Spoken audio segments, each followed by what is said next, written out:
அன்பான வணக்கம். இன்று மார்ச் 20 உலக சிட்டுக்குருவிகள் தினம். பொதுவாகவே சிட்டுக்குருவிக்கு என்ன சிறப்புன்னா, அது மற்ற பறவைங்க மாதிரி காட்டிலையோ இல்லை வெளியவோ இருக்காது. மனிதர்கள் எங்கே இருக்காங்களோ அவங்களோட தான் இணைஞ்சு இருக்கும். அதனால தான் கவிஞர்கள்லாம் எந்த பாட்டு எடுத்தாலும் சிட்டுக்குருவியை தான் உதாரணமாக சொல்லி பாடுவாங்க.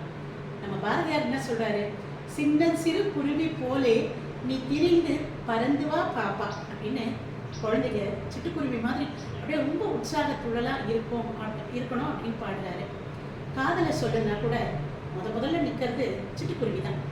சிட்டுக்குருவி முத்தம் கொடுத்து சேர்ந்திட கண்டேனி அப்படின்னு கண்ணதாசன் சிட்டுக்குருவியை காதலை விளக்க ரொம்ப அழகாக பாடியிருக்காரு. சுதந்திரம், அந்த சுதந்திரமாக இருக்கணும், ஒரு உற்சாகம், கட்டுப்படாத சுதந்திரத்துக்கும் உதாரணம் எதுன்னு பார்த்தோம்னா சிட்டுக்குருவி தான். சிட்டுக்குருவிக்கு என்ன கட்டுப்பாடு என்றே உனக்கு எது சொந்த வீடு. அப்படி ஒரு சுதந்திர பறவையாக பெண் இருக்கிறதுக்கு ஒரு எடுத்துக்காட்டாக பாட நினைக்கிற பறவை எதுன்னு பார்த்தா சிட்டுக்குருவி தான். சிட்டுக்குருவி வீட்டிலே இருக்கிறதால யாருமே இல்லாதவங்க கூட, உறவினர்கள்லாம் யாரும் இல்லாதவங்க கூட சிட்டுக்குருவி கிட்ட தான் தங்களோட மன கொந்தளிப்பையும் மன ஏக்கத்தையும் சொல்லுவாங்க.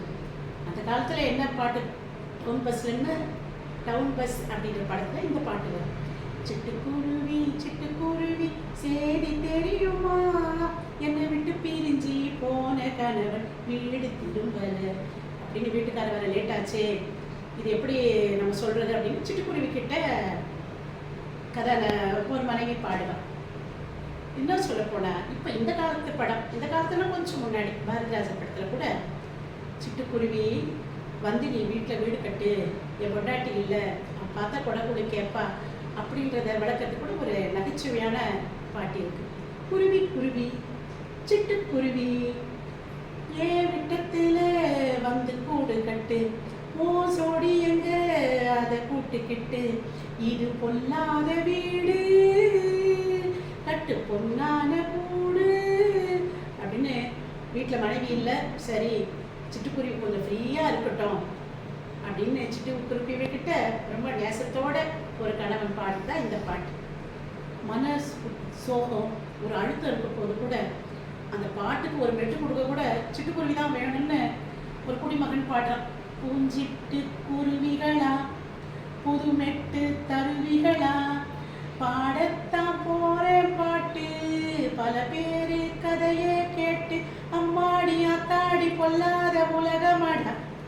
இப்படி பல்வேறு மன உணர்வுகளுக்கு ஒரு வடிகாலாக பகிர்ந்து கொள்ளும் பறவையாக மனிதனுக்கு உறவாக இருக்கும் சிட்டுக்குருவிகளை நாம் பாதுகாத்து பராமரித்தால் நம் மனதிலும் சிட்டுக்குருவிக்குரிய ஊக்கம், உற்சாகம், சுதந்திரம், காதல் என்று அனைத்து உறவுகளும் அனைத்து உணர்வுகளும் நம் மனதில் குடிகொண்டு நம்மையும் சிட்டுக்குருவியைப் போலவே புத்தம் புதிதாக ஆக்கும் என்பதில் ஒரு சந்தேகமும் இல்லை.